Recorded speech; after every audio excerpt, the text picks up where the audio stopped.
maintenant se diriger donc vers une unité de production Handel, donc une smart farm composée de 3 modules ici. On a donc des machines à l'intérieur avec des environnements qui sont paramétrés pour ces machines-là.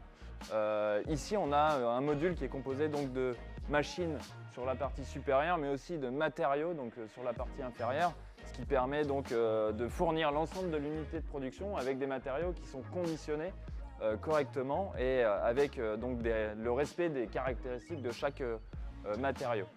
Si on zoome maintenant sur la partie pilotage de cette unité de production, on va se retrouver donc sur l'interface qui est, elle, disponible comme on l'a vu depuis n'importe quel navigateur internet.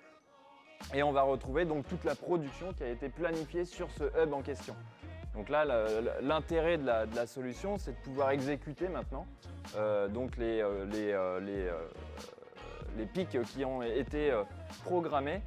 Et pour cela, on vient piloter donc, avec les instructions qui sont présentes à l'écran. L'environnement s'est paramétré automatiquement aux conditions qui ont été définies auparavant dans la gamme de fabrication. Et là, on se retrouve donc avec la machine qui va pouvoir, dans son environnement de production, commencer à produire avec l'ensemble des seuils qui ont été paramétrés.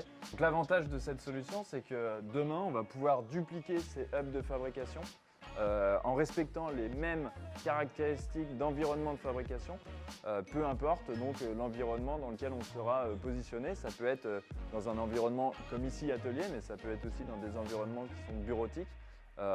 Et on a besoin donc de respecter ces paramètres environnementaux de fabrication de telle façon à avoir une répétabilité sur les process, peu importe la localisation de la fabrication. Donc là, on rentre vraiment dans une démarche de fabrication distribuée et c'est un des principaux objectifs des unités de production Handel, c'est de développer ces réseaux de production digitaux qui sont nouveaux et qui doivent être appréhendés un petit peu différemment qu'en fabrication traditionnelle.